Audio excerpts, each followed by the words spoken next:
There is in the eastern side of Bridgewater still one hill that hasn't been covered with cement or buildings. And it sits with a lone large tree at the top of it, the limbs stretched out like arms to the heavens. And we see Ira holding their red scarf in their hand as it blows in the wind and rain, while pulling down their collar to reveal bite marks on their neck. Karina, you were up here with Ira, and the rest of you, along with Mark, were at the bottom of this hill. The rain coming down not too heavily right now. And Ira has not met your gaze since revealing the bite marks, and is just looking down and is quietly crying.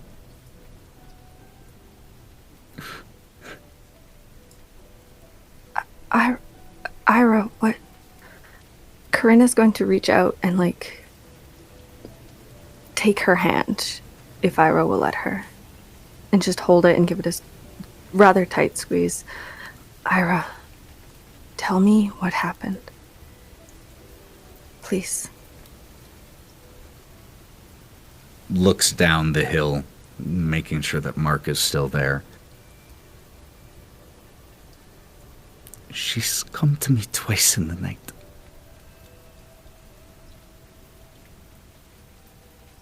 I don't know why she hasn't killed or turned me.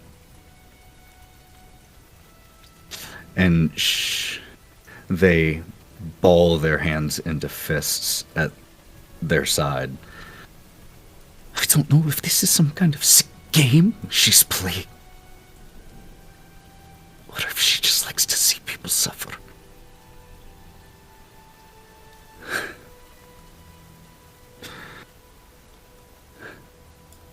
Ira, it's going to be okay. It's please. She's going to take a step a little closer so she can place both her hands on Ira's shoulders and just hold her, not tight or anything. Ira, we're gonna get you out of here. And I know there's probably nowhere far enough to run that she can't find you. But we are gonna take you to safety. I think you should cover that up now, though. Wraps the scarf back around. I'm putting all of this on you. It's not fair. It's not fair if they don't know. But I can't tell Mark.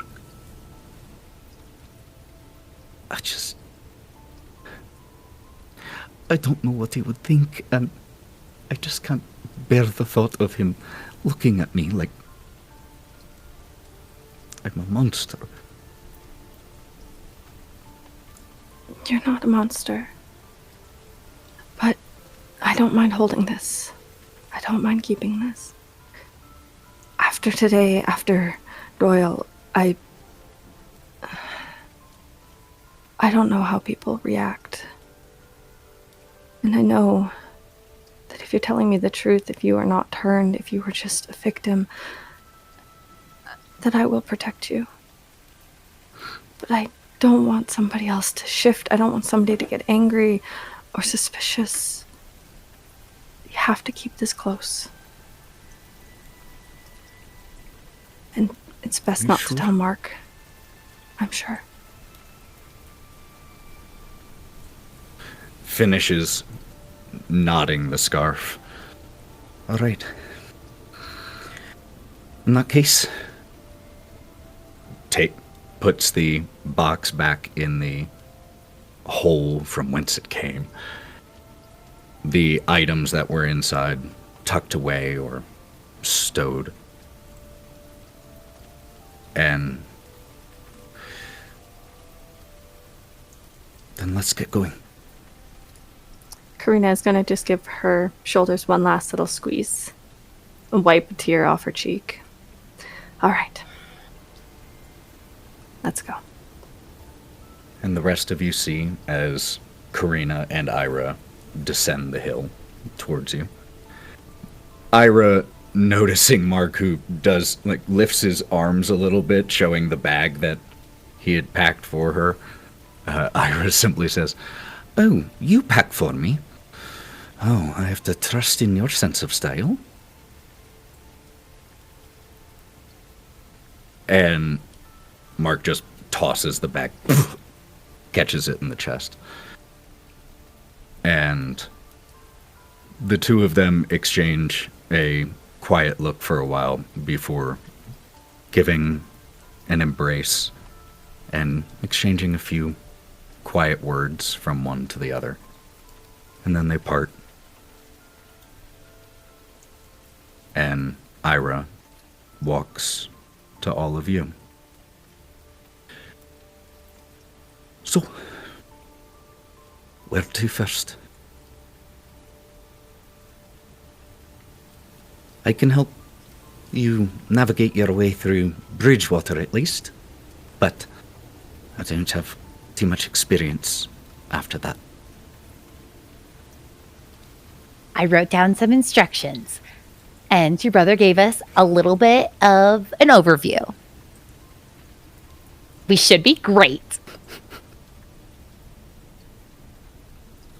All right. So, as... Wait, is everything okay? I'm going to whisper over at Karina. Karina, y'all talked for a while. Are you good? Oh, yeah, of course. She was just saying goodbye. That used to be hers and their mother's favorite place. Yeah. Mark. Locations can hold memories. Yeah, I get that. Exactly. Okay, also, you were downstairs when we got the instructions, and I can read my own handwriting, but just it might be good if you help me kind of make sure we're going the right way when we get close to getting weapons. Just keep that in mind as we get closer. I am terrible at instructions and directions, and I actually don't remember most of what happened in the No, basement. don't say this to me. Okay, Nyne was there too. That'll be fine. We'll be fine. I wrote it down. Yeah. We'll be good to go. Okay. Are you guys whispering about? Are we I'm whispering just, about something? Yeah, Hawthorne, just I'm girl not things. super great with directions. Okay, I wrote down No. I wrote I'm them not down. either. I'm sorry. I wrote them Yeah. down. I'm just a Yeah. little nervous. You got this. It'll be fine. Okay, I just didn't want to tell the whole group. And as everyone's looking at me, I'm just gonna be like, okay, I was just wanting to confirm just a little bit of we'll be fine. Let's just go. It's kind of cute when she's frazzled. I start walking. All right. Give me one sec. Before they leave, Mark, Karina's going to turn around. Well, guess we're leaving this shitty town in your hands, Mark.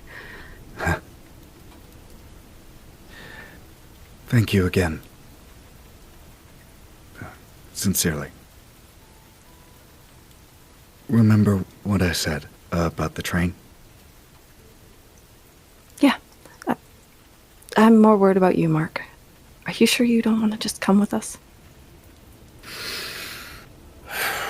Looks around, rubbing his hands together. I can't. There's a statue over there that has my name. I can't leave this place. Not like this. Not until I know it's safe. But... yeah, well, tugs at his jacket a little bit. Be safe, all of you. And if you're ever back through Bridgewater, you always have a place to stay. Thank you. She's going to hold her hand out for a handshake. Takes it. When responsibility fails you, leave these sticks. And she's just gonna give him a good handshake. Probably good advice. Steps back away from you all. Let me change one thing.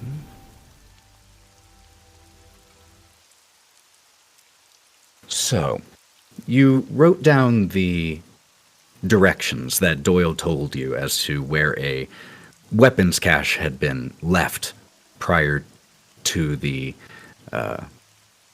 protest, I suppose, or the insurrection against Stradia. And the very first part of the instructions were about crossing the Ivlis Bridge. And problem is, you don't know off the top of your head where that is. Luckily, Ira does. And so as you have this and you just read it out loud or under your breath, Ira, all right, follow me, and takes a... Oh, good. You know where we're going? Oh my gosh, thank God. I'm going to link arms with them and be like, I'm so thankful. Can you look at the rest of these two and make sure we're going the right way? The streets of Bridgewater are dark. Even right now when it's, according to your reckoning, based off of things that were said, it's probably only around what you would call 2 o'clock in the afternoon, but it is fairly dark outside. And the gray rain clouds, as always, feel low. The streets are nearly empty. The houses and windows and doors destroyed or boarded up or barricaded.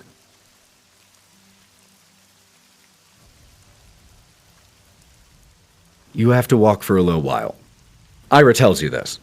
The Ivlis Bridge, that's about a 25-minute walk from here. So,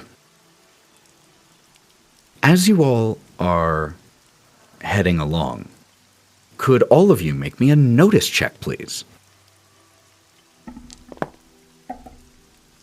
What'd y'all get? I got a 9 with a blow up. 9, an explosion. Hey, 9 That for was 9. critical failure. Ooh, critical failure. Okay. 7. 7 for Gloria. What did you say, Brawk? 5. 5, okay. And Karina got a 4. 4. So we had a couple successes, 1 critical failure, and 1 raise. So, what 4 of you notice is the sound of shuffling feet or shuffling soles of shoes on the pavement. 9, you spot 2 figures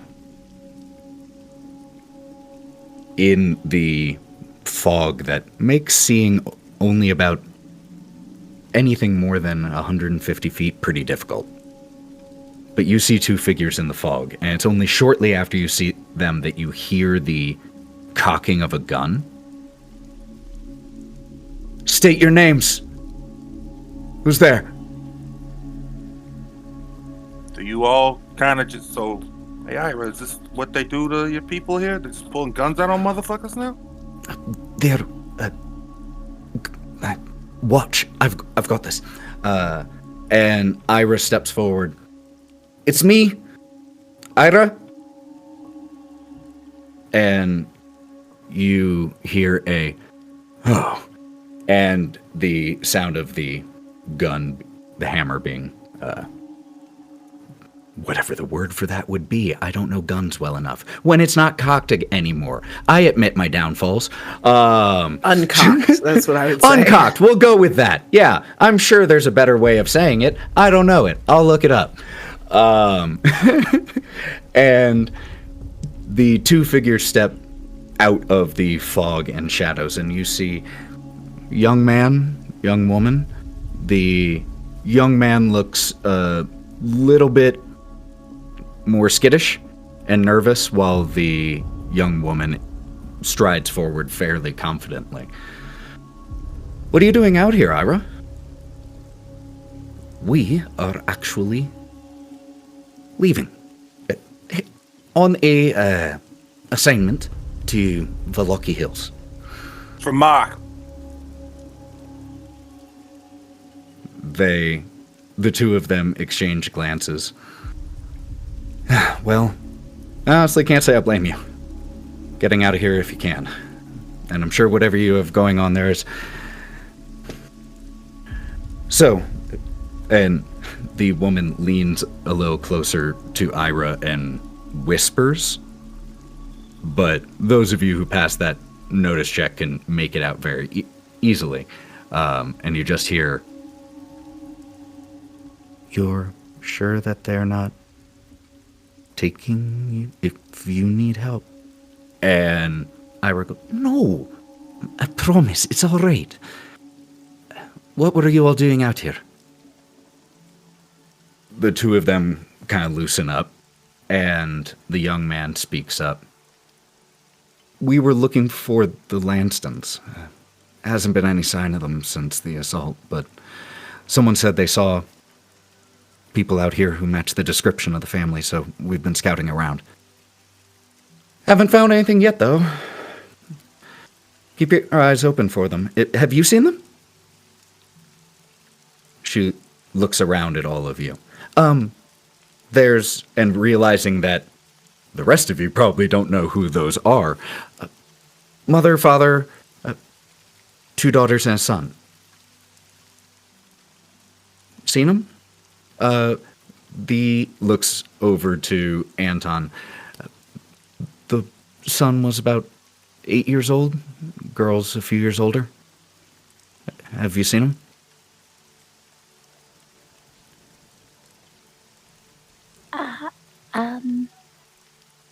Yeah. I don't think we've seen them. But It's all right. It was long shot. It's always long shots. But we'll keep our eye out as we're traveling. Be careful out there, Ira. All of you, stay on the main road. Don't. There are things in the alleys. Bad things. Best to avoid them. And they give a parting handshake and a hug to Ira, and then shuffle off.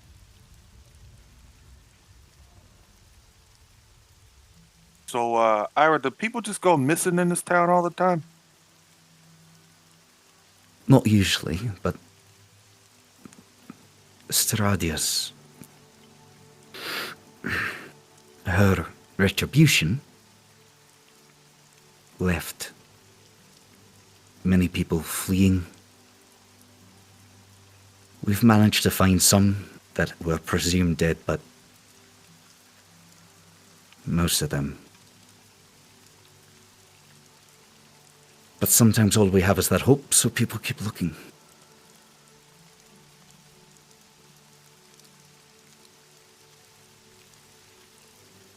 Sometimes you just need a little bit of hope, sometimes to get through things. Get that? But in the meantime, I got these 2 fists here, and my homie's back here, and we got us. So that's what I got going on for me. I don't know who the fuck I am, but I'm Nyne. That's all I know.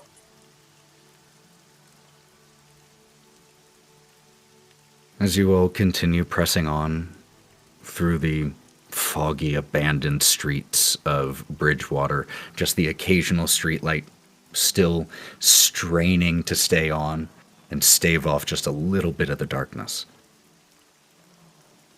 You eventually approach a bridge, a stone bridge, that honestly is just a street that crosses over a slow-moving, dark body of water, but a pretty wide one. This will be it? What are the next instructions?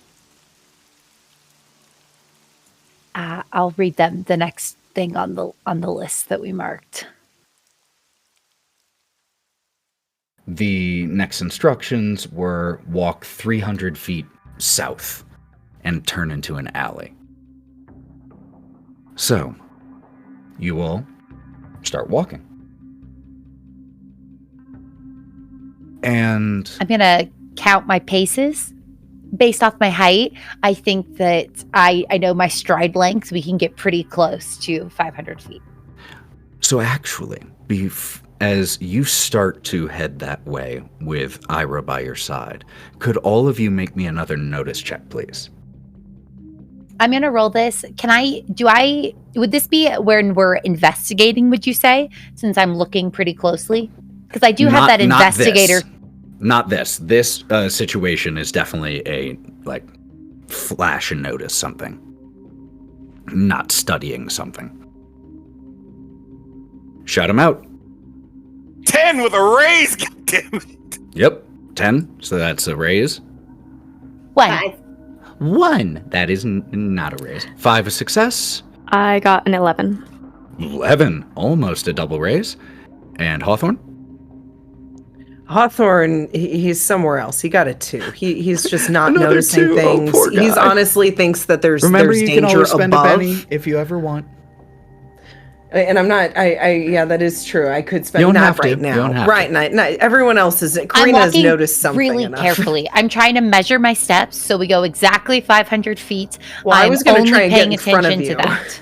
I'm going to try and get in front of you if I can. You don't have a high parry. There's got to be someone big in front of you. This is too eerie of music to allow you to just walk on your own here. Yep. And I will be with Hawthorne.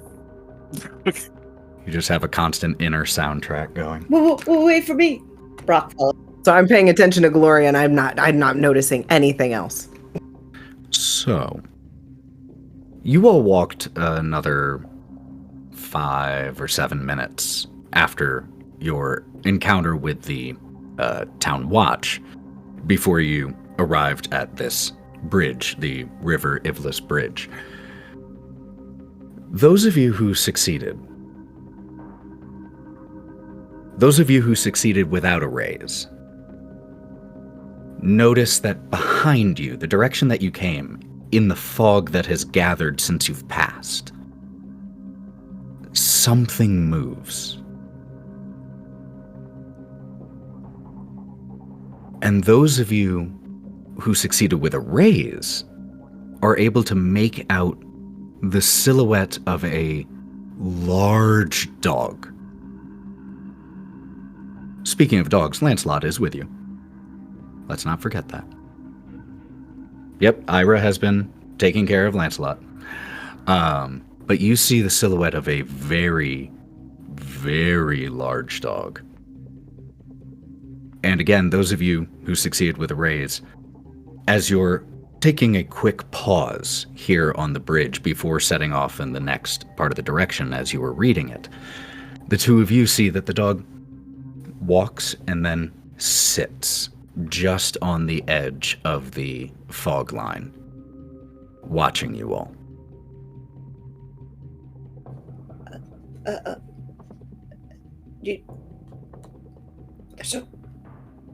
It's watching us. What you talking about, bro? What you talking about? Wolf! There's a wolf! There's a what? There's a wolf. Points to that. Just, it's like, instead of pointing, just kind of head nods, but, there's Brawk just pointing. Over there. I think it's not watching us. I think she's watching us. If that's the case.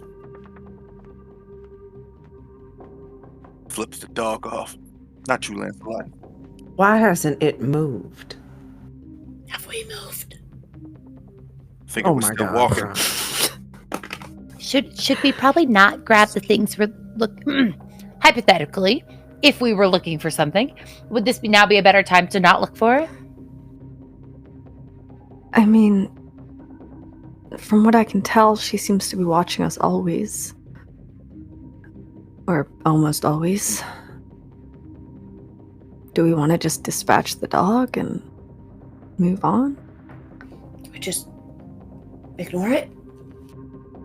When we noticed the rats, though, they ran away. True. Does But this we are wolf do staring anything? directly at this dog. Well, I'm not going to stop staring at this dog. This dog and me, I'm just gonna stare straight at it. You guys do whatever you want to do. My eyes are on this dog. Karina is Bull, going you- to pull out her gun. Okay. Does this dog look like a wolf, or does it look like a cute puppy? Like, what sort of So it dog doesn't breed are we have looking at? it doesn't have the coat of a wolf. It does have the size of a wolf. What from this distance? Imagine, like, from what you can make out, the build is reminiscent of a incredibly large Rottweiler. Okay, horrifying. From this distance, what does its eyes look like? I don't think you can quite make that out from here. You don't see any glowing or anything like that, but it's still, a good distance back, and it's foggy and it's dark. Okay, Nyne? she's going to, instead of Go. instead of pulling out her gun, she's going to pull out her flashlight and look for a reflection behind the eyes of the dog. Okay, all right, yeah. Yeah, it reflects. Okay. She's just going to keep the flashlight on the dog. Let's go get the stuff. This might be a It good time just to sits mention and the stares at you. animals. The animals were also staring at me after we helped that person in the church. When? Oh, well, after we helped him, we came upstairs. I was washing my hands, and there were some animals kind of staring at me then too. When we saved Doyle. Oh yeah. Mm-hmm. So Strade's got a voyeurism kink. Got it. Okay, that's just weird on a lot of beliefs. You think she'd listen to a good radio program or something? Like there's no good programs. Should we keep going? Yeah. What do you think, Brawk? Do you think we should keep going?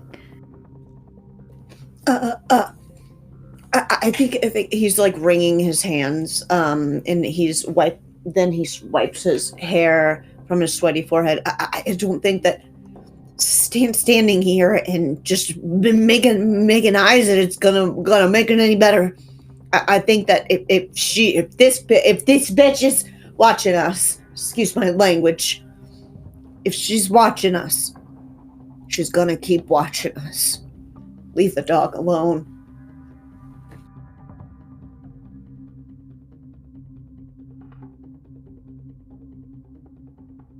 All right, let's go then. All right. Hawthorne's gonna pull up the rear and just literally keep a watch on the dog while he walks with them. As you towards his all back. start to walk, and I assume that Karina is also keeping an eye with the flashlight as well. So the six of you start to walk. A couple of you keeping watch behind or glancing behind, and you see once you've walked about 15 or 20 feet, the dog stands up and starts walking after you. Just keeping pace. A little trot to catch up. You guys, he's following. Let him. As you're still looking back, it follows you for about another 30 feet or so, and then suddenly just stops and turns and walks away. See, that's more. You know what? Why'd the dog stop? Where are we going? I think that's more suspicious that it just kind of stopped here versus continuing walking us. Is it like scared that something's down here, or what? I am totally ready to just get these weapons and hit the road. Honestly. Maybe she's close. Maybe that's why she doesn't need him anymore.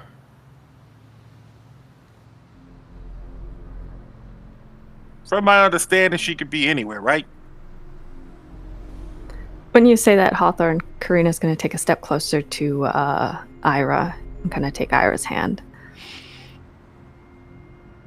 Ira I think is putting on an air of confidence, but is very noticeably tense at the moment. And as you all just continue pushing on, just about another 30 seconds or so later, you hear the sound of an idling car, and it grows very loud, coming from all directions at once, it feels like. And then, suddenly, the volume of it drops, and all of you notice, up ahead of you, about 100 feet, under a street lamp, a sleek, long, black car. And there is a man currently standing outside of it with an umbrella. How could you have missed that car at first? And as you all look at this car and see this scene, a man partially obscured by the umbrella, standing outside of this long black car about 100 feet in front of you. Do you all do or say anything in that moment? How do you respond? Is this car familiar at all? Does it look like the car that we first rode in at all? Similarly well kept, similar era, different car itself. Different guy or same guy? Riding! As you shout the name Rahadin, lifts the umbrella slightly, and you see the pallid man who chauffeured you from the train station to Bridgewater. Hey, look, it's Riding. Hawthorne's gonna literally walk up to him and grab him by the shirt and lift him up. So, as you start walking over to, like, as you take your first or second step, Rahadin, at the back door of the car, opens the back door and lifts the umbrella over the open door. And a pair of black heels with stockings sets onto the street. And out steps a woman wearing a black dress with a black overcoat draped over her shoulders, though not arms and sleeves. She has raven hair that curls down to just grazing the top of her shoulders. She's wearing a radiant necklace and earring set that even under the street light here glints and glistens. As she steps out of the car, Rahadin shuts the door and walks alongside her with the umbrella. As this woman approaches you, and you get a better look at her, blood red lipstick, you can see that the soles of her heels are red. She's incredibly pale, very prominent cheekbones, but it is her eyes that you notice most. And as you start to notice her eyes as she steps towards you all, the click of her heels on pavement, Ira rocks back as if they've been slapped, quickly averting their eyes to the point of actually covering their eyes. Her whole body tightens. Karina's going to kind of pull her behind her a little bit, pull Ira behind her, and just still be holding her Hawthorne's hand. in front too. Holding their hand. Do not look into her eyes. Miss Indirovich. What a pleasant surprise. It's actually Miss Goodwin. I know. Isn't it Dr. Goodwin? It is, yes. But you said Miss. I was just merely commenting on the last name. Dr. Goodwin, you are a credit to your profession. I have heard wonderful things. Allow me the pleasure of finally being able to introduce myself to you all properly as newcomers to my domain. I am Stradia von Zarovich, and my friends have told me much about you all. As she's speaking, and after she stops even, her eyes linger over each one of you in turn. Longer than you're comfortable with, that you start to feel the urge to shrink under her gaze. And she's weighing you, and you feel as though you are stripped bare beneath her gaze. Your entire being laid plain. Looks over at you, Brawk, and steps towards you. Brawk, good sir. I am terribly sorry to know of your unfortunate encounter. I too have seen my share of setbacks. But from what I have heard, you have a brilliant mind. Carry on and do not let this stop you.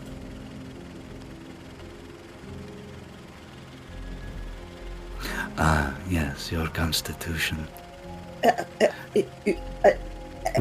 Just holds out a hand to the right, and Rahadin, who's been standing there holding the umbrella, reaches into his coat and hands Stradia a handkerchief, which she then hands to you. He takes it as if it's made of glass.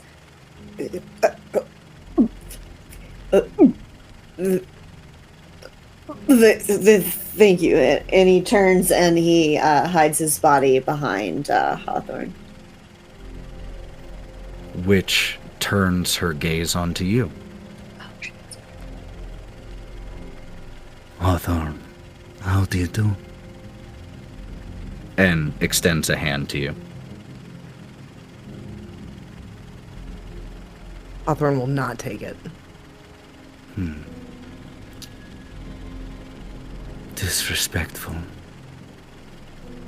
However, you are strangers in this land, so I will overlook such mistakes. I just don't trust you, lady. I'm sorry. Well, perhaps I could assuage your concerns. I hear you are a fan of a good vintage, Oh, yeah. I am fortunate enough to have some of the rarest bottles in my cellar. I will see that one of those makes its way to you.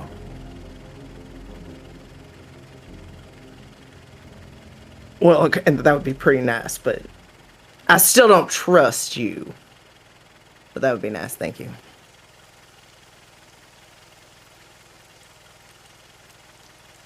Turns to you, Nyne. Nyne. Well, I haven't had the pleasure of meeting you prior to this. I have known men like you before. Men of honor. Welcome to Barrowville. It is a pleasure to have you here. So, thanks for that, but, so do you always treat all your new guests like playthings? You send them through that hell house? and see what they can do and all that. I do remember you talking inside my brain a couple of times. Not cool. Or is that part of the welcome package that you do to everyone? Hawthorne elbows Nyne a little bit. No, fuck that. No, I mean that. You could have came and met us at the train station like your boy Rahadin did, but no, you send us through a hell house. You say this, and she gives a small smile that has absolutely no warmth to it. Ah, yes. I have heard of your incredible exploits at a certain old house at the edge of my domain. Such fierce and fiery valor. The sarcasm drips. What did you do? He peeks out from behind Hawthorne. Did you do to the Durst to make them their house so? What did you do?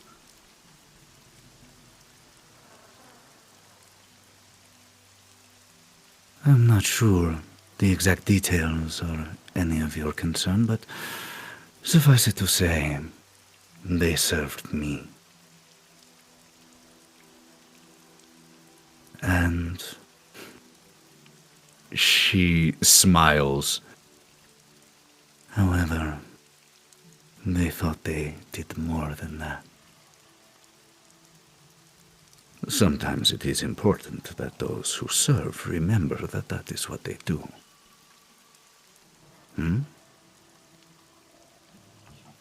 Hawthorne starts to cry a little bit and then says the baby did not deserve that.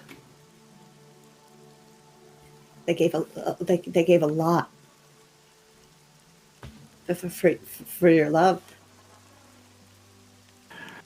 What they did was not for my love.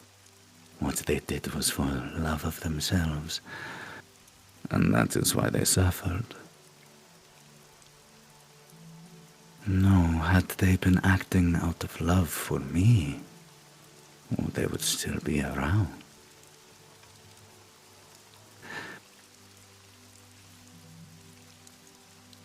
I have a question for you all, now that I have you here. I have been informed that you have spent some time in Bridgewater. I assume that you know what has occurred. Of their insurrection and my response. We're vaguely familiar. As outsiders, I would love your opinion on something. These rabble-rousers, such things can simply not be allowed, you understand?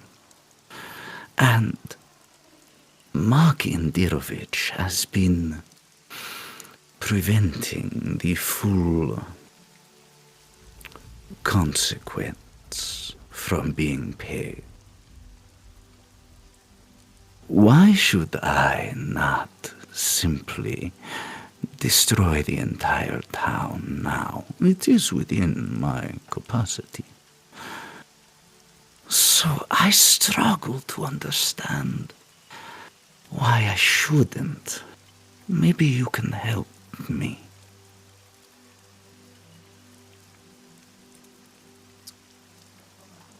Depends how you're looking at it. If you destroy the whole town, who's left to suffer?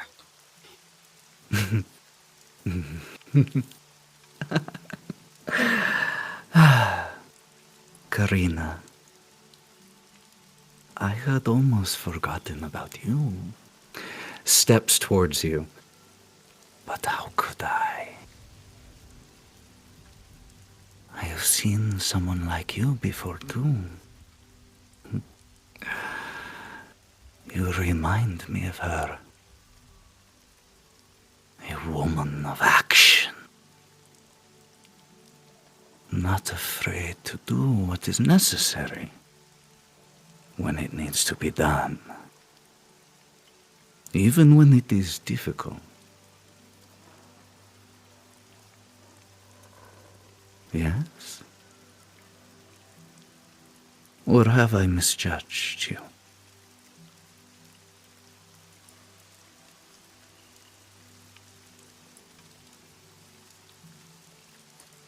It depends on the action, I suppose.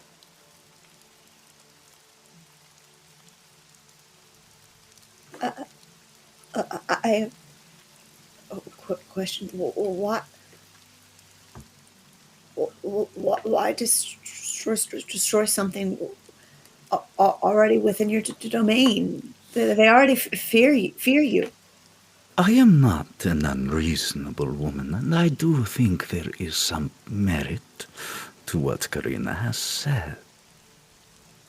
Flashes a brilliant white smile, and you see prominent fangs. Perhaps I was overambitious. Then, perhaps a compromise. Instead of removing the entire source of the problem, root and stem, and wiping out Bridgewater. What if I simply punish Ismark for standing in my way? No. No. Why? And I need a good reason, not simply because you like him. He's just doing what he thinks is his job. Hawthorne turns towards her and looks at her straight in the eye and just starts talking about Mark and telling her, well, Mark really pulls the people together. He keeps them together for you to make them suffer. Come on. Now, don't you need all of them? Don't you need a leader of the people to make them feel like they've got hope still? I mean, if they feel like they've got hope, then... I'm going to need you to make a persuasion check. And that's going to be with a -2. No! I don't want the -2! You're dealing with a big thing here. Mommy. Hawthorne's not wrong. Mark might be a lousy leader, a terrible mayor, but he has the biggest bleeding heart of anyone in this town. And we are taking literally the only thing that matters to him with us.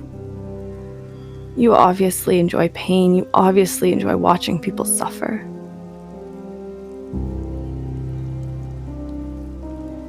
Everything you've done has made these people suffer, and he suffers most of all. I think that seeking other opinions was a good move because, you really have to weigh pros and cons when you're making decisions. And I think there's a lot of merit to what Hawthorne's saying. Looking at things from outside of an emotional perspective and really trying to analyze whether this is the right choice for you is how you reach a good decision. Stradia shakes her head at you, Karina. How disappointing. It seems I understand you, but you do not understand me. I have no desire to see the people suffer. I am a protector of this land.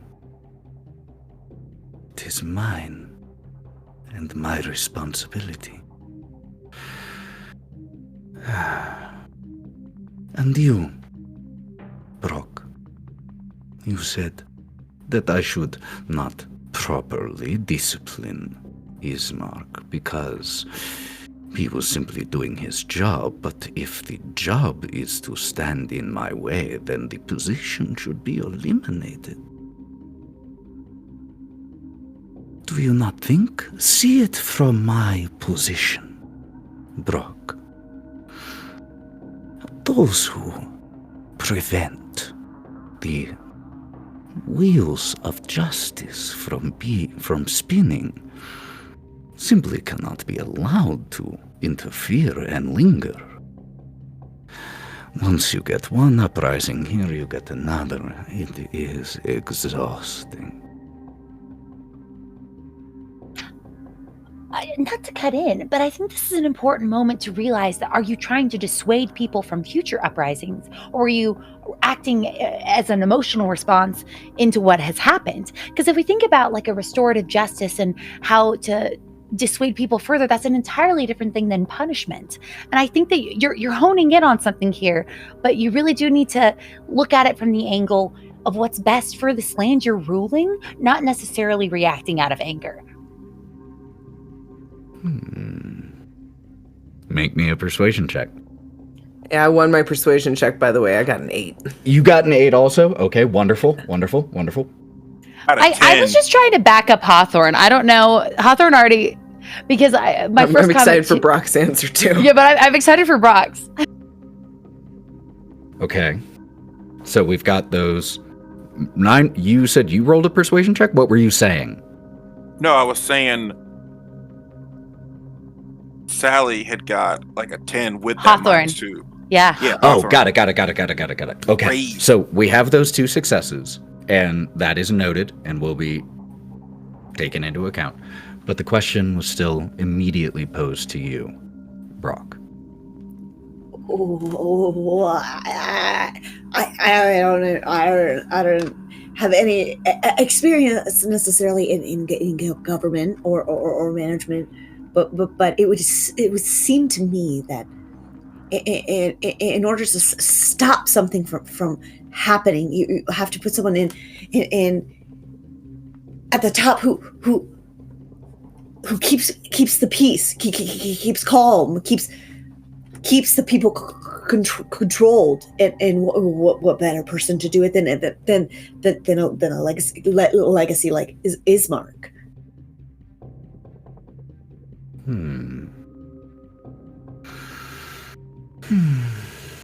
Looks Sweating at buckets.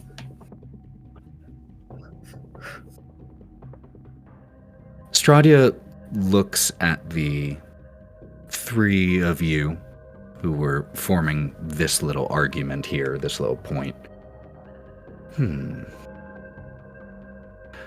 I can agree to overlook Mr. Indirovich's transgressions this time, so long as he does not defy me again or act against me. If he does, I'm afraid I will simply have no choice but to be done with him.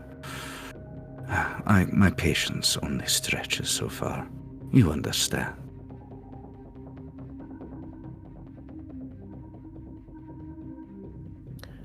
Can I ask a quick question? I promise it's not about you overtaking things. Well, I don't think it is. Just a quick question. Ask away. Might you happen to know where the people are going? What do you mean? They seem to be going missing. Nobody can find them. We were just wondering if you knew. Yes, unfortunately, if they have strayed away from the safety of the town, many dangerous things out here. I thought you said you protect your town. I thought you protect this whole realm. You really got dangerous things out there? Nyne is fuming at this point. He is holding it together at this point. I say with all respect, I see you have likely never had to govern. Safety is ensured with the things that are dangerous.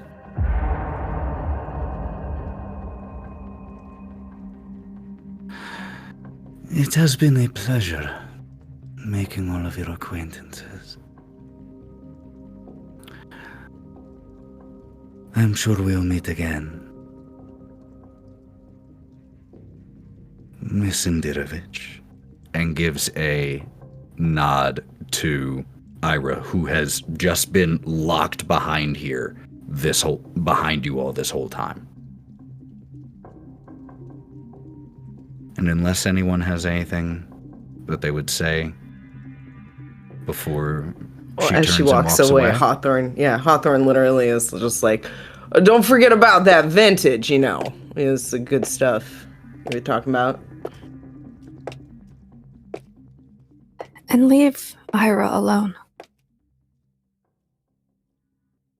Stradia stops walking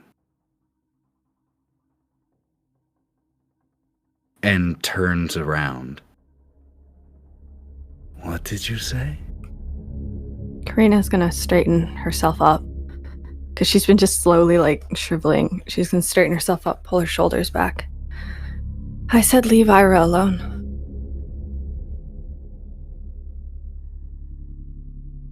Stradia lifts up a single finger with her very long but perfectly manicured nails. One. And an extremely large dog steps snarling from one of the alleys. Its gaze fixated directly on you, Karina. Would you like to try that again?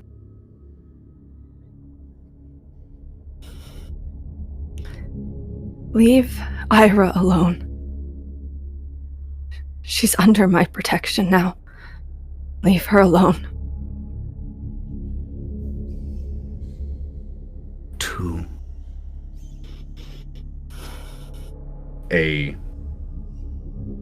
About 4 more enormously large dogs step forward from nearby darkened streets and foggy alleyways and start to low rumbling growls as they pad closer to you. Karina? They stop about 20 feet away, slavering. Hawthorne's putting his brass knuckles on and grabbing out his billy club at this point. Karina? Look. We pick our battles. We can. We will protect her, but right now, we do not have home court advantage right now. And look, the last time we fought some fucking dogs, there was 3 of them. There are 4. I don't think we got the odds to this one, okay? Nope. I can't go back. I can do it again. And I'm looking at Karina in the face at this. Look, I get it. We'll make sure she's fine and safe. But right now, this is her fucking house. And we don't know what the hell's going on out here. I get it. You don't, Nyne. You don't get it. How can you protect her if you're not alive? And I'm just standing staring at all the dogs, but I'm just trying to whisper back to her. Karina's gonna take a step forward.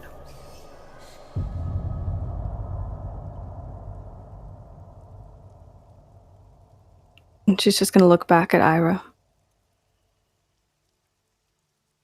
Give her a single nod. Give them a single nod. As you look back at Ira is shaking their head at you.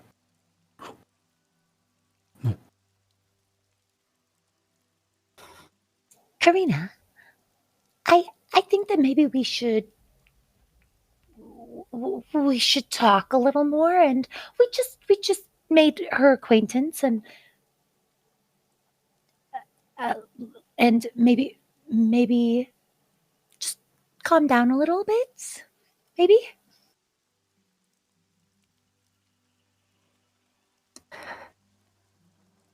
She's gonna look back over to Stradia.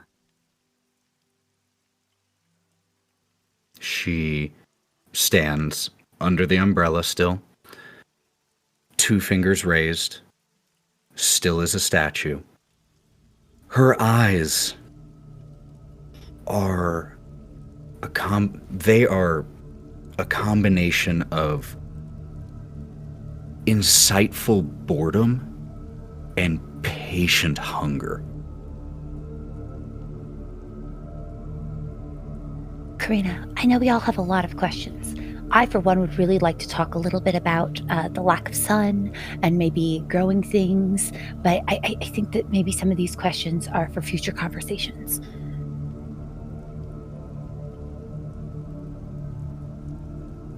We got a job to do. Not that I'm not really curious, Miss Stradia. I do feel like it's shocking to me that any plants can grow without sunlight, and would love more of your insight on that, but we can talk about it later. I assume there'll be future conversations. Well, between us, I certainly hope so. Between Karina and myself, that remains to be seen. Would you like to give yourself another try?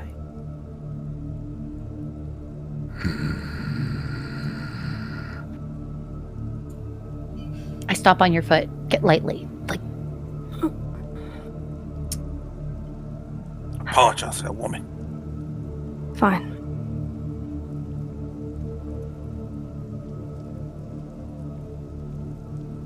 Fine. You do whatever you want. Yes, I do. Don't forget that. Turns around.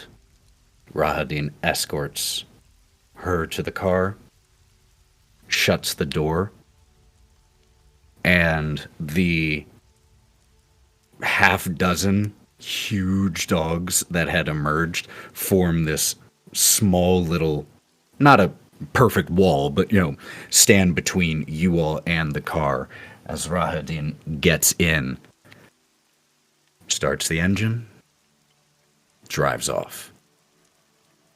And the handful of dogs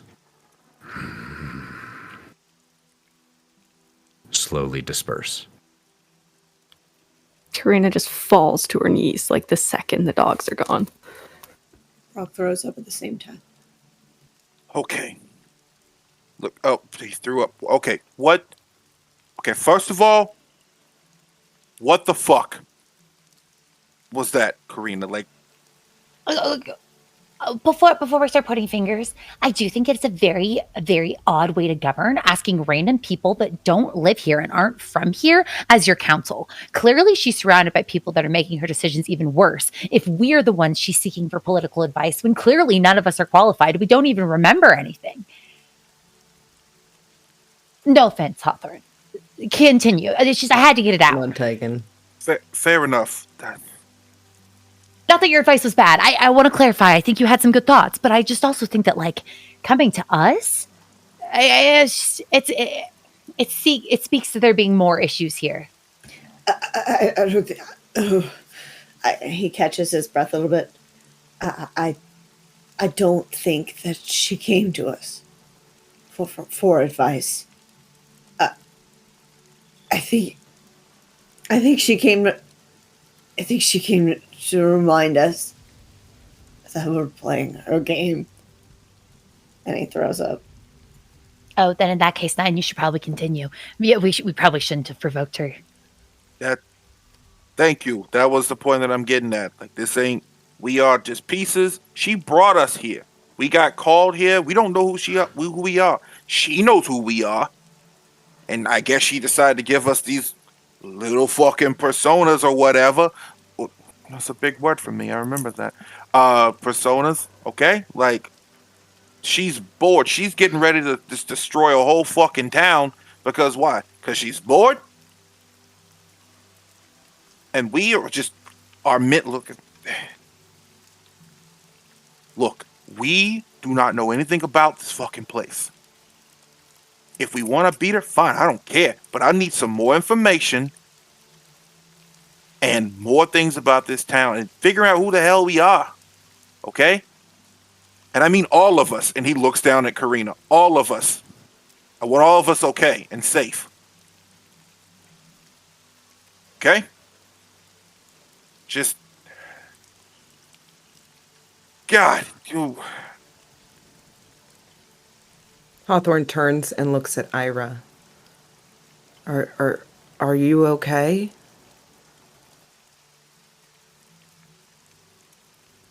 Hey.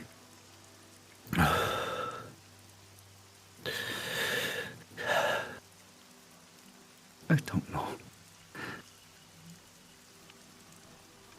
Probably not. But,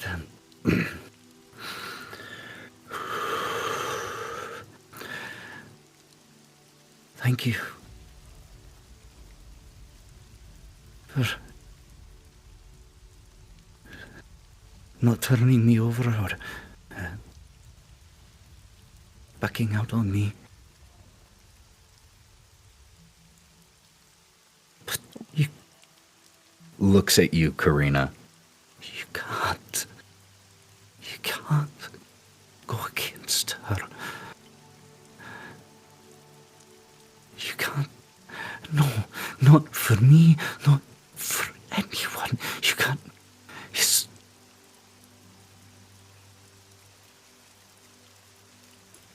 Sorry. more than us. Am I expected to just sit down and let her step on me in her Louis Vuittons? Am I supposed to just take it lying down? Am I supposed to have you? No, but until we have something, the best we can do is stay out from under her boot. Stay out of notice. For Lucky Hills, it's far enough. It should at least give us some time to see if there's anything else. I promised you, Ira. I promised Mark that I would protect you. I will continue to protect you. All of you. They step away from Karina. There's something that you all have the right to know.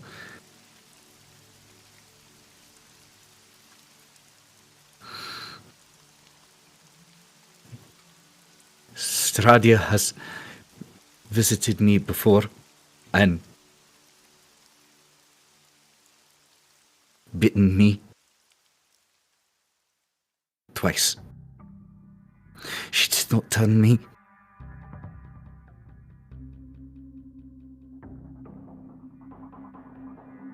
I don't know why. I don't know why she's doing it to me. But you saw. If you're traveling with me, that puts you more under her gaze. And if you want me to go back, I understand, but you all have the right to know and make that decision. She can feed on anyone at any time. She made that painfully clear. We're just as under her gaze as you are. No sense in separating until you can stay, right? Absolutely.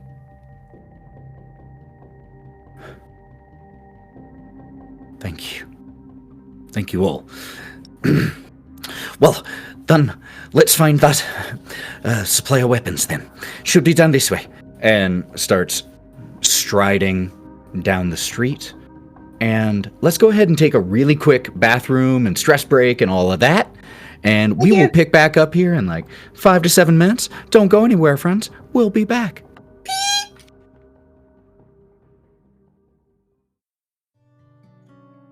Hello, friends. Mallow here, inviting you to listen to Neon Trails, a cyberpunk-themed actual play podcast set within the Identico universe. It follows a group of unlikely heroes wrestling with survival, loyalty, and rebellion as they navigate the dangerous and often treacherous wastelands of America in 2099. You can watch us live every other week on twitch.tv/Identico or search Identico wherever you get your podcasts. Now, let's get back to the show.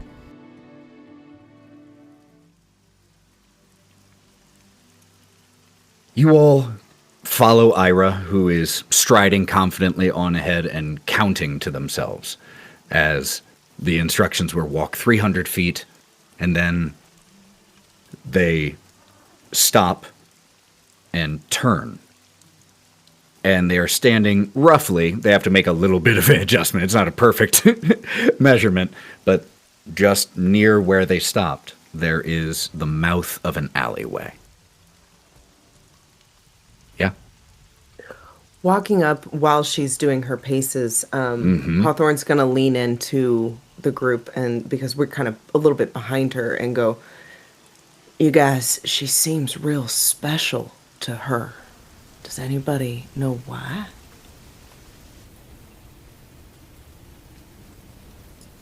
Maybe it has something to do with the fact that they came in here like we did.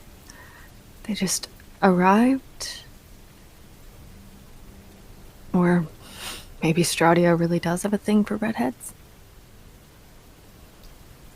You know, there's a day, I remember that there's a day for cherishing redheads. Nerd. Today. I was wondering the same thing.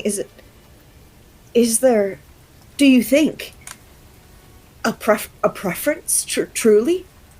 Or do you think that because Ismark stands on her shit list, why not toy with? Do you think it's preference? Maybe she's her special little toy or something. Because apparently everybody's a fucking plaything in this whole damn weird, foggy ass toy box. Exactly. How many other people do you think they think have been? Drogo. Listen to him in the background.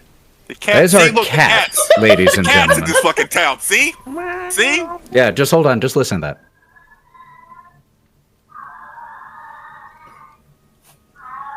He's calling for mom. For the record, this is not him about to like throw up a hairball. This is just him. He's friggin' weird. I need you to soundbite him so bad so I mean, we can just use him. Just got a little bit of it there. Fucking Bearville cats look. See? This place is weird. This place is weird. I've lost my entire train of thought. Something. Preference. Do you think that there might be more out there that have been bitten multiple times by her or her whatever she makes? What if this is normal? You know I have no sense of normalcy in this entire fucking town. No. The only thing normal is you guys here. Because you're all alive and talking. I'm a fucking cat, man. He's a fucking bull. Look what? She's got wings. Okay? Like I have a coat. You have a very lovely coat, Brawk. It's very nice. Okay? Karina just fucking killed a vampire. Spawn, whatever. He's not even a full-fledged one earlier. Okay? And the Gloria saved He's him? not dead. Yeah, he's not dead anymore. Thanks to you. So, you know, I don't really know what... I'm here for the ride, but I also don't want to die on this fucking ride. Nothing seems solid. You know what I mean? Like, everything is in flux to her will. I don't know how to protect us, but I know that we can't fight her now. But I will help protect Ira. She summoned 6 fucking dogs out of nowhere. I can't deal with that. Guys, I can't. I'm not.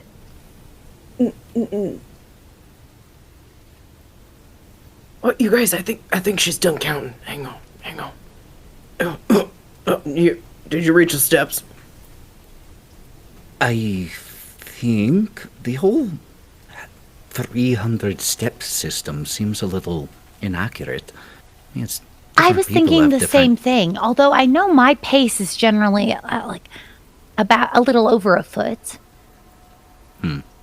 Well, if I did it right, I think We're standing next to each down other, so I think there. that confirms that we have at least, like, we're pretty close. Yes, I think so.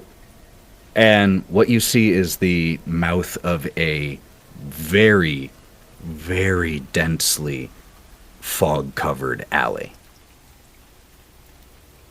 So dense you can really only see about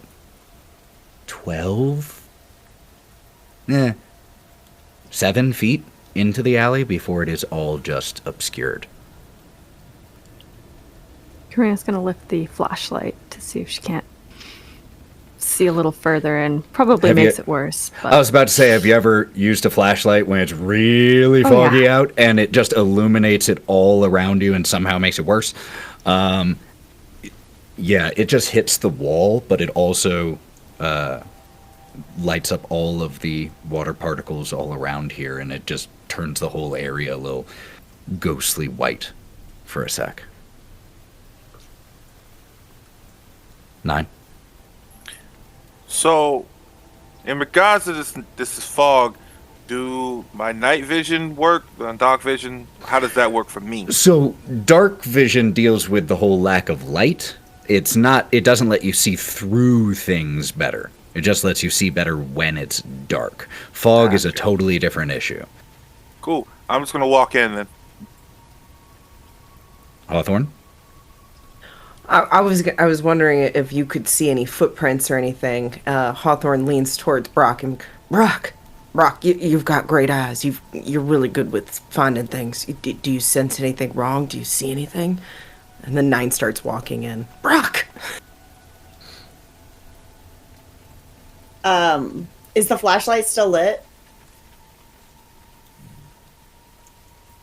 When we're looking. That's up to are we Karina. in the? Are we in? Okay, cool. So he's gonna lower it slightly and try to look around at his height. Then he's going to get on his knees and look around. Is it possible for me to use sleuth in this particular circumstance? Sure. Yeah. So you spend a Benny, use your sleuth edge, which lets you just immediately find anything in the vicinity. Now, thing is, you still have to be able to see the thing. Yeah. It doesn't highlight it, through walls and stuff like that. It's not a video See game. where walls are.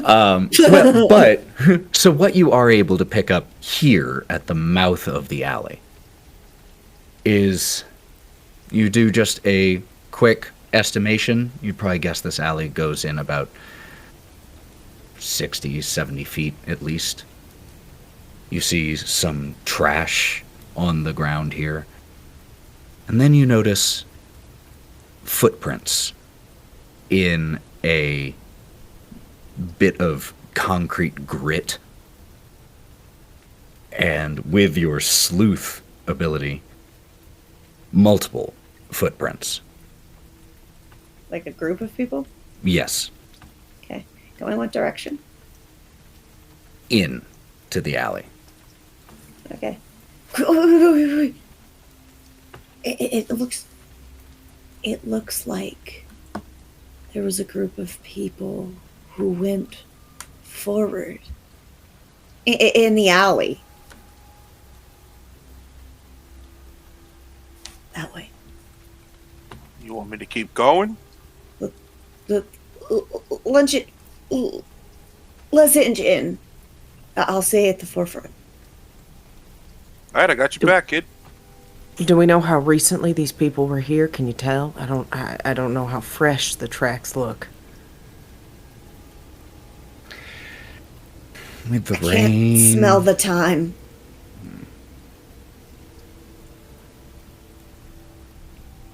Working on it. What I would say is that, given the rain, you would guess relatively recently. But I think, I do think it was recently.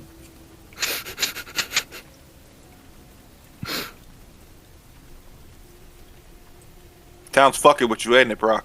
I ever since those dogs, those dogs, I'm not clear at all what ahead. Okay. The instructions said to walk 40 paces. Oh shit! I wasn't counting. Ira was. And Ira starts. 3, 4, 11, 12, 18, 19. Could all of you make me notice checks, please? I just want to make. I pulled out my billy club and my knuckles. I just want to make Okay. notice of that. Love it. Love it. And Karina is actually staying outside of the alley. Okay. She's not following in. So then you watch, and if you stayed outside, I think Ira would hand or would give Lancelot over to you All right. beforehand. So the two of you are standing out there, and we just see the silhouette of Karina and Lancelot as the others push into this foggy alley. And what did you all get on your notice checks? 5. Got it. 1 for Gloria, 2 for Nyne, and Hawthorne. Jesus Christ. Hawthorne, what'd you get? I got a 3. 3. So, Brawk.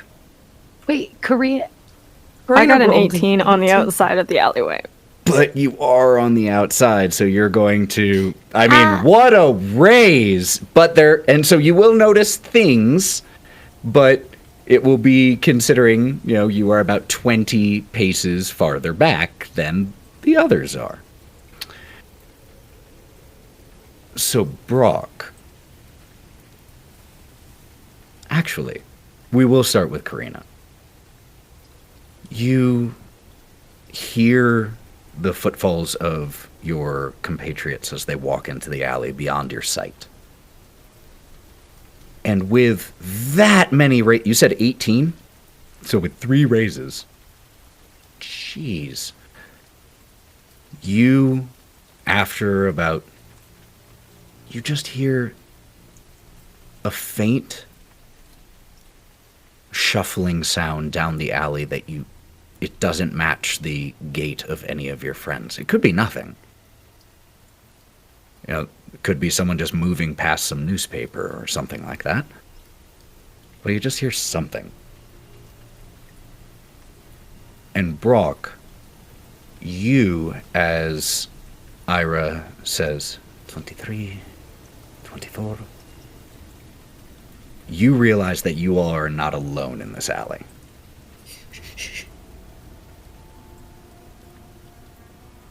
And as Brawk stops you all, You are able to make out in the fog, in some cases, feet from you. Several shapes. Next to where Ira is, as the one who was leading, Brawk, when you stop, there is a just about 4 feet to the left. There is a figure that is just standing, slumped and still, aimless. Can I hear breathing? Yeah, you hear a very ragged, rough, and sometimes gurgling breath. I think there's a man dying in this alley. You hear, and you all notice a total of 5 shapes here in the alley. One of the larger ones is currently shuffling with no apparent purpose from one side of the alley to the other.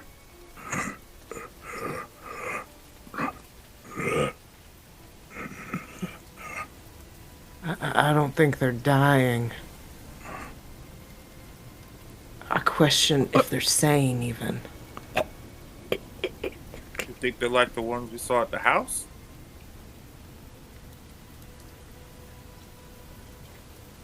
Karina, with that high of a notice check, you're able to hear this conversation bounce down the alleyway.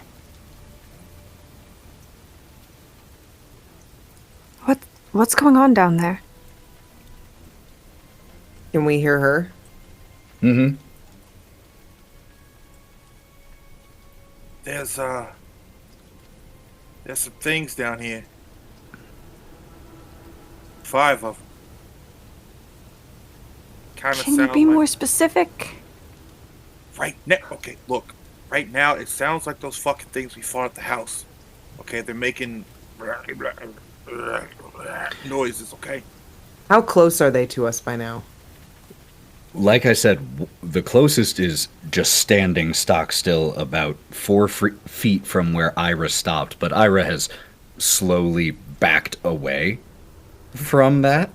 So I would say gonna walk up a little bit and look at the one that's just standing right there, not touching, but wants to look and see if there's puncture wounds in the side of how the neck. close are you getting to this thing? I'm impulsive. I'll get about a foot away. Okay. First of all, take a Benny for being impulsive. And the one that you walk over to is only about 4'10".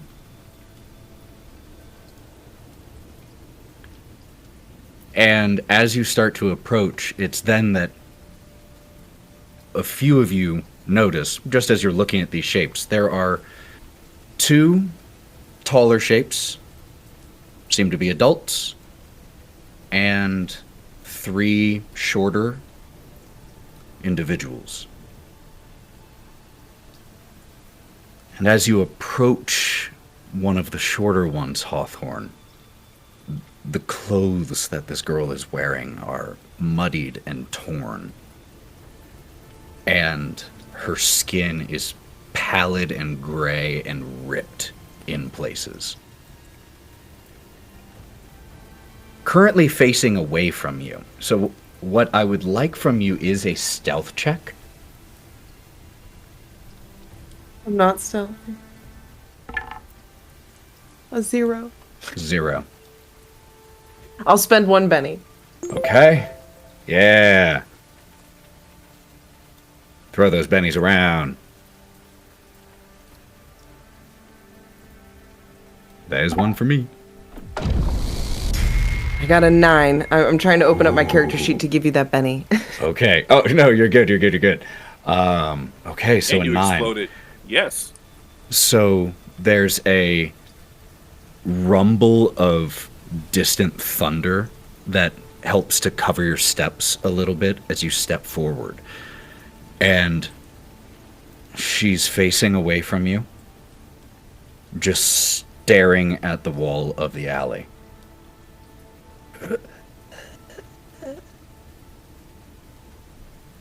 You guys, I think it's the family.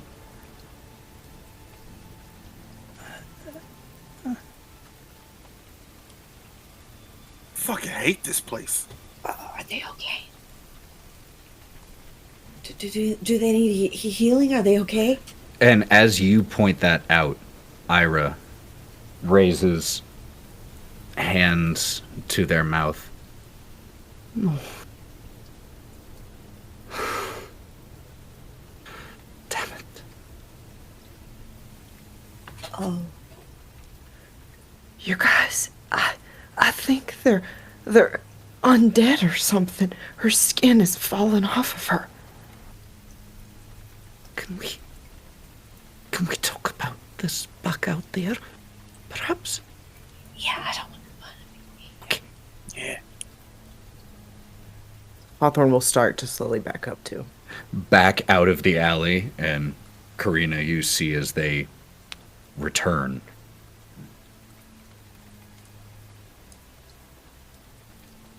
Karina's actually leaning against the wall at this point with her umbrella up, and she was just about to light her pipe when they come out. So she's just gonna like shove it in her pocket. What was down there? Undead family that went go missing.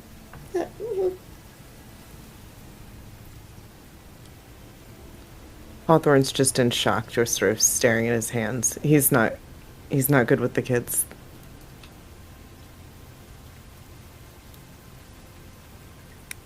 Undead? Are you sure?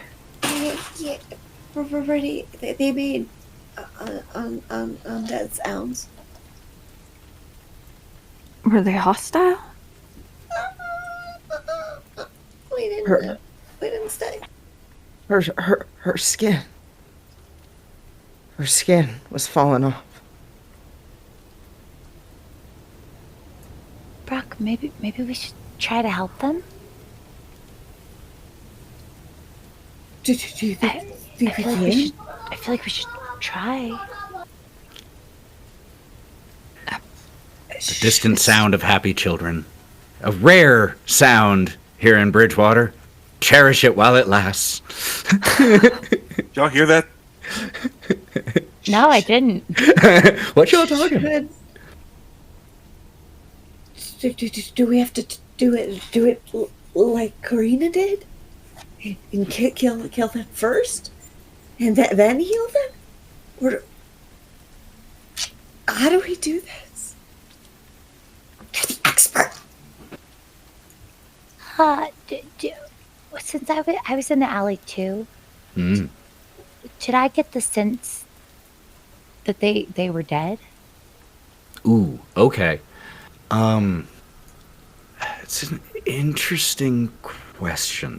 Make me an occult roll. With my 18 notice check, would I have been able to smell rot or decay of any kind in coming from the alley?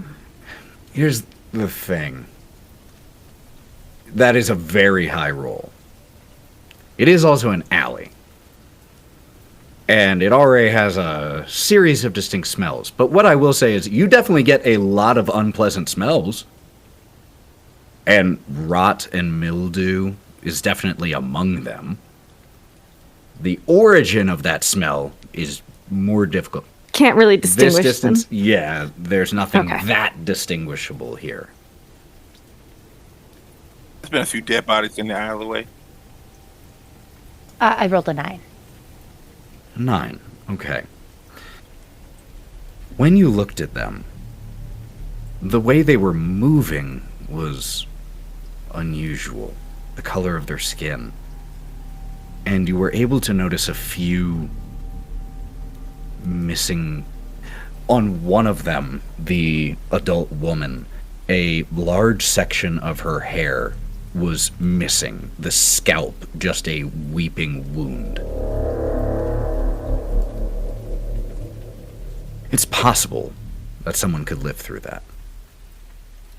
But if thinking as to like what you know about the occult to answer the question of whether they're dead, it really kind of depends on your definition of dead.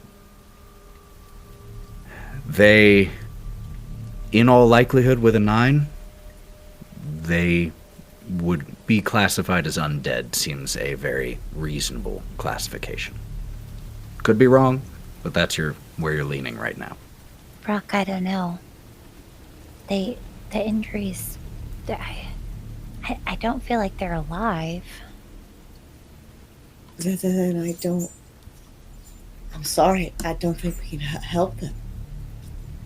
I don't know.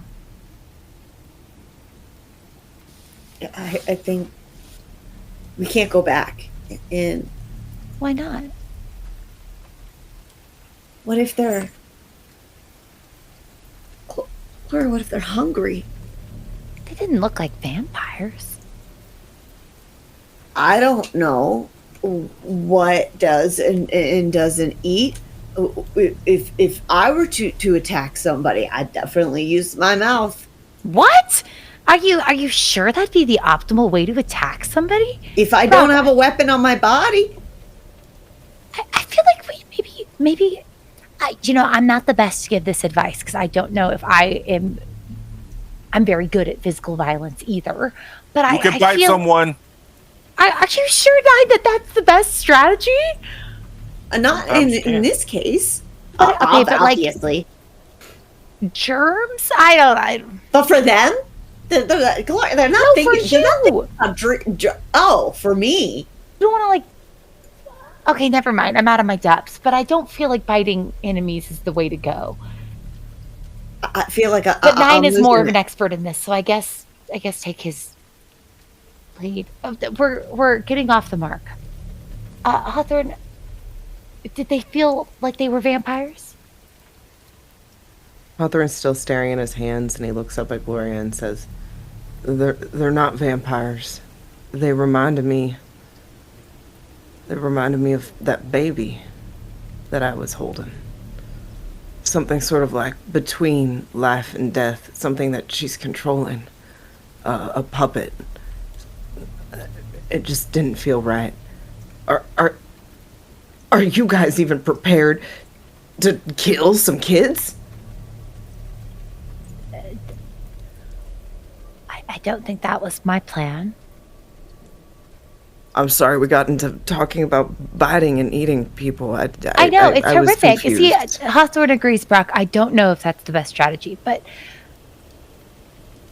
is this, Ira, is this the way we would go? I look back at my notes to pick up the weapons. Nyne, right? This is the way we need to go through the alley. Oh yeah. This is what your note said and what Doyle said. Then we should go get them. I mean, you were close to them, weren't you? Did they attack you? Did they try to assault you? Did they even look at you? Maybe we can just walk right by. Maybe we could... Lead them out the alley. That's a good idea. We could try to lure them out here. Maybe. Do you really want to? Me? Well, if we can get them out here, I figure we can then go get whatever's down there safely and get back out, and they can never be the wiser.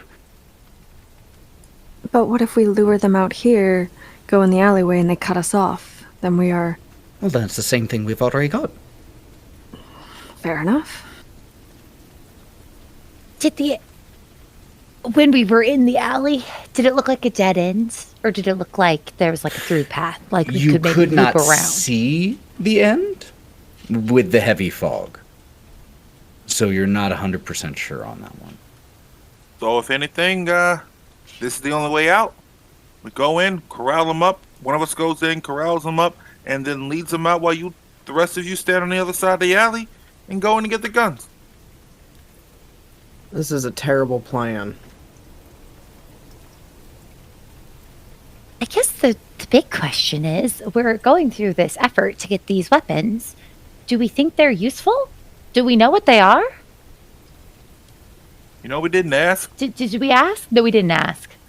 No, but Doyle seemed very astute about, he felt confident that they were good. If they were going to be used for what they said they were going to be used for, felt like they'd be at least packing enough firepower to get through the places. And there's less stuff we gotta buy. You ain't got that much money. Does it feel like an odd coincidence that this is supposedly a secret location and that a family that's not themselves is exactly here? Could be another test of hers. How did she know, though? She fucking knows everything. She's been watching us this whole time. We've discussed going here multiple times. She's probably setting this up just to fuck with us. Hawthorne's going to lean into Brawk and say, Do you think she can see through Ira's eyes? I don't.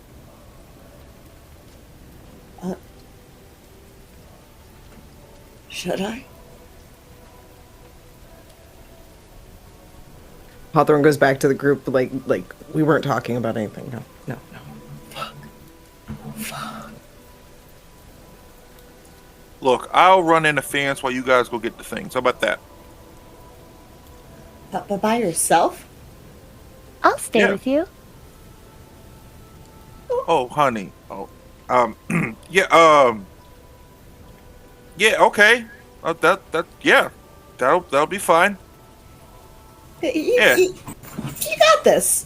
Slaps you right on the shoulder. Ow. Hey, look, I felt that though. Getting stronger. And he like squeezes, he goes to almost squeeze his bicep, but then pulls his hand away. Go. Okay, so that's what we'll do. You four go get the things. Me and Angel here. Yeah, you can fly, so they can't even touch you. So yeah, that works out perfectly. I still don't like this plan, but I'll go along with it because I trust you. All right, let's go. Are there any like garbage cans or anything around in the alleyway? Sure, yeah. Cool. Gonna take a garbage can lid. Have an improvised little shield. And gonna go in the fog and kind of just make all the fucking noise to get their attention. Okay. You walk down a little bit into the alley and start banging on the shield, the trash can lid. And you are able to hear the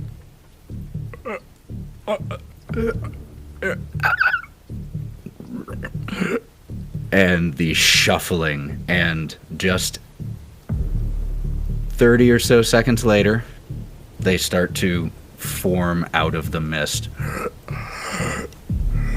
All right, come on. Come follow. As soon as they do, I would like to try to observe them closely. I want to look for key signs of life.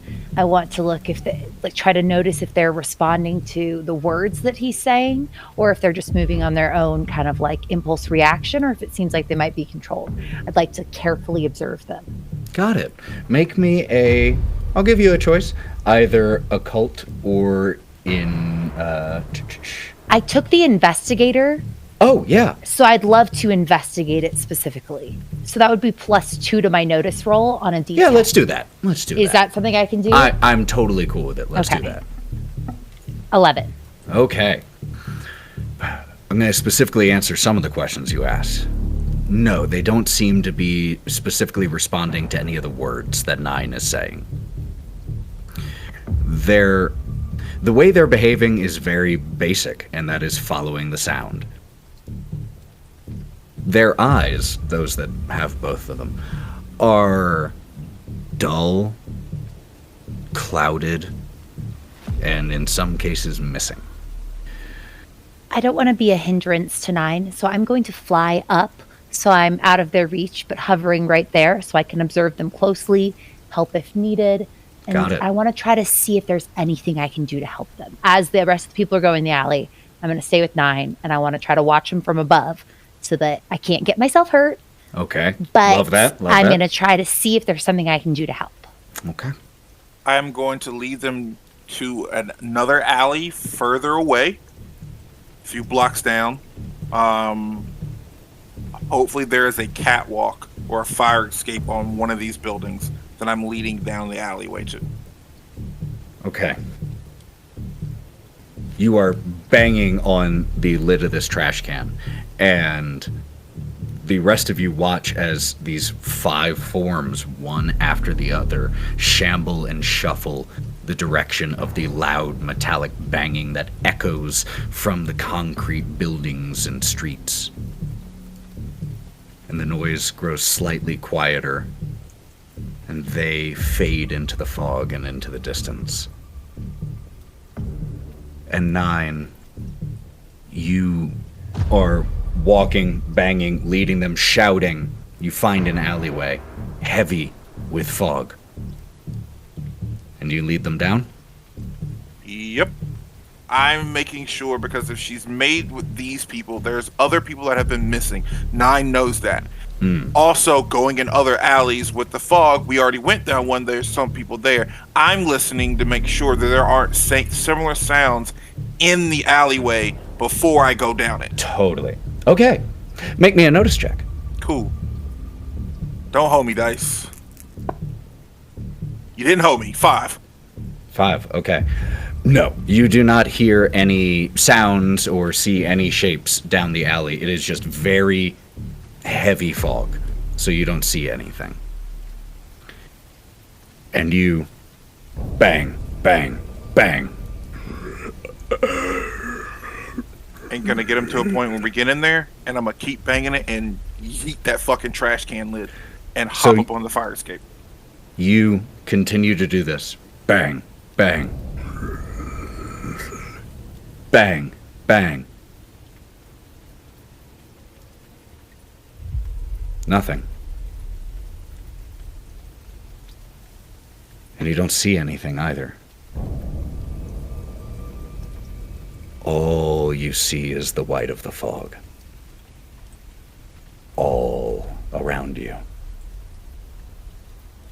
And that's where we'll pick up next time. Fuck! Yay! Woo! Fun session, y'all. Great role play. Fantastic job. Love playing this game with all of you. Thank you for listening to this episode of The City of the Crimson Tower. Gloria was played by Anna Margaret, Karina by Matty, Nyne by Mav, Hawthorne by Sally, and Brawk by Lauren. And Ethan did all the other stuff.